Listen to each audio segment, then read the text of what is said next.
Science کی لیبارٹریوں میں اتنے تجربات نہیں کرتے جتنے ہم تعلیم کے ساتھ تجربات کر رہے ہیں۔ سر، اساتذہ کو پنجاب حکومت سڑکوں پر لے آئی ہے، کیا پنجاب حکومت کا نعرہ پڑھو پنجاب صرف اشتہارات کی حد تک ہے؟ کبھی نیشنلائزیشن ہو رہی ہے، کبھی پرائیویٹائزیشن ہو رہی ہے، کبھی کمپیوٹرائزیشن ہو رہی ہے، کبھی ریشنلائزیشن ہو رہی ہے۔ اس کے ساتھ جو کانٹریکٹ ہوا تو یہ تو بالکل ہی اس کے ساتھ کانٹریکٹ چینج کر دیا۔ یہ تو اصلاحات بیسیکلی ڈاکہ نہیں ہے کہ ان کی پینشن کے اوپر۔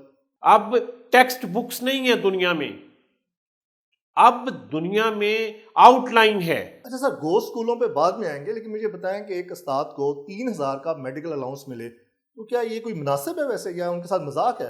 تجربہ گاہ بن چکا ہے، ایک تجربات کی آماج گاہ بن چکا ہے۔ ہمارے جیسے ملکوں میں شاید ہمارے جیسا ہی ہوتا ہو۔ اب اتنی تبدیلیوں کے بعد اس کو نجکاری کی طرف دھکیل دیا گیا ہے۔ ہمارے بیوروکریٹس، سرکاری افسران اور ہمارا سسٹم جو ہے یہ کسی طرح کا بزنس چلانے کا اہل نہیں ہے۔ اچھا، یہ جو انہوں نے ریشنلائزیشن پالیسی کی، اس میں کوئی جینون اس پہ عمل ہو رہا ہے یا اس کے اندر سیاسی بدل باٹ ہے؟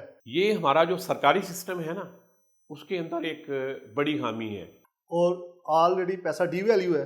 کبھی اس کے گروپس چینج کیے جا رہے ہیں، وہ وفاداری زیادہ رہتی ہے نا۔ کوئی ایک ٹائی کوٹ لگائے ایک افسر بابو آ کے سیکٹری تعلیم بنتا ہے، آنے والی نسل تیار کرتا ہے۔ وہ سیاسی شعور ان کا اتنا بلند کر رہے ہیں کہ جی ان کو نچکاری کریں۔ اچھا، ویسے جو ہم اساتذہ کے ساتھ سلوک کر رہے ہیں، دنیا میں یہی معاملہ چل رہا ہے، اسی طرح ان کے ساتھ سلوک کیا جاتا ہے؟ اس انڈسٹری کا انہوں نے بیڑا گرک کیا، وہ بند ہو گئی۔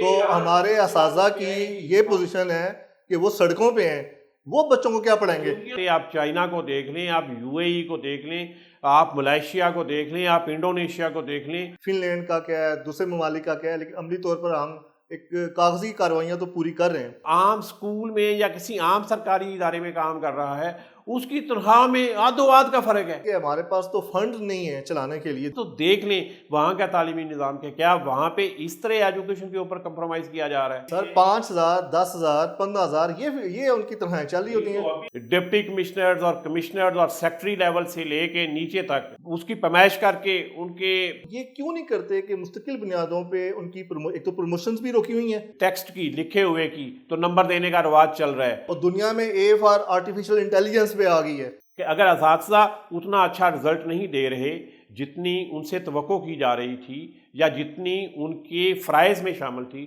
بلکہ سر، اس کو اگر ہم یہ کہیں کہ یہ جو ابھی سرکاری اسکولوں کی نجکاری ہے، تو یہ واضح طور پر حکومتی ناکامی نہیں؟